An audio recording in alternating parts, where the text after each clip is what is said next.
Bonjour à tous, bienvenue dans votre JT de l'Asso. Cette semaine, comme d'habitude, nous reviendrons sur tous les résultats du week-end. Et juste après cela, une rencontre inédite avec Marine Barbieux, une jeune arbitre en devenir, issue de l'école des 15.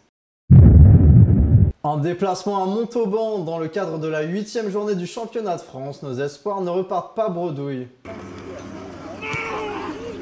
Malgré une défaite 17-15, les Provençaux décrochent le point de bonus défensif. Un match durant lequel l'équipe aura alterné entre maîtrise et indiscipline. Trouver une constance est donc la priorité pour l'entraîneur en vue du prochain bloc. Un axe d'amélioration très important avant la réception de l'US Coulommiers le 1er décembre. L'équipe occupe actuellement la 6e place du classement avec 21 points, 5 unités derrière leurs futurs adversaires. Tout comme leurs aînés des espoirs, les Crabos s'inclinent d'1-1 lors de leur déplacement à Valence-Roman.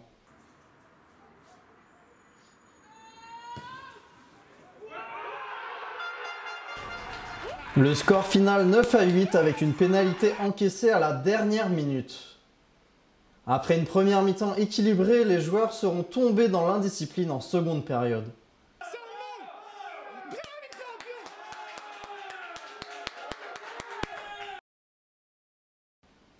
On devra absolument battre Grenoble lors de la prochaine journée, on ne peut pas continuer à travailler dans la défaite, confiaient les coachs. Rendez-vous le 17 novembre à Aix pour cette rencontre importante.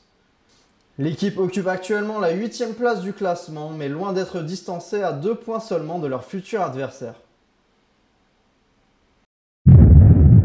Enfin, les Alamerceries et les Godermen font coup double lors de leur déplacement commun à Nîmes. Les élèves de l'école des 15 ont ce bénéfice d'être à la fois formés sur le plan scolaire mais également initiés au rugby. Une structure sociale par laquelle est passée Marine Barbieux avant d'entamer une formation vers l'arbitrage. Je fais ça, puis après je t'explique quand même. Hein. Je vous écoute. Le coup d'envoi, c'est au début du match et au début de la deuxième mi-temps. Et le début de la deuxième mi-temps. À votre niveau, est-ce qu'il peut y avoir 2 personnes en même temps sur le plaquage? Pas en même temps. Pas en même Pas temps. que ce soit simultané. Pas simultanément. Moi, on m'a proposé, du coup, j'ai dit pourquoi pas, puis ça m'a plu, du coup, je suis restée, et puis ça va le faire, j'espère.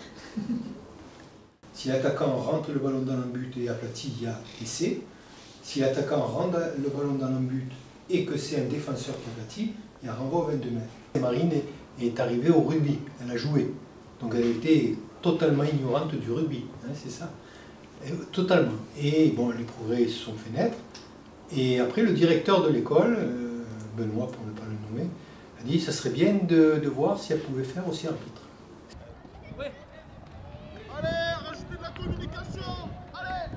Elle n'avait même pas peur de plaquer, c'est même juste un ballon, elle avait peur. Et puis au fur et à mesure, elle a commencé à apprécier ce jeu, ce sport, l'ambiance. Et puis elle a montré qu'elle s'intéressait au jeu. Donc c'est pour ça qu'on lui a proposé aussi l'école d'arbitrage. Aujourd'hui, j'ai été prise à l'académie pour arbitrer. Déjà, j'ai un emploi du temps aménagé avec le lycée, ce qui me permet d'aller au club pour faire ma formation d'arbitrage. Donc on fait de la théorie surtout, pour l'instant, pour après faire de la pratique sur le terrain. Mon rêve, je sais pas, mais aller le plus loin possible, le plus haut. Marine, qui porte aujourd'hui parfaitement cette double casquette joueuse-arbitre, était en démonstration ce week-end avec ses coéquipières des cadettes. Une victoire des féminines 72-5, avec au total 12 essais inscrits. Merci beaucoup d'avoir suivi le JT de l'Asso. La semaine prochaine, une autre rencontre avec Jaleb, joueur de l'équipe Crabos, également issu de l'école des 15. On se quitte sur un magnifique essai de nos minimes ce week-end en Super Challenge face à Toulon.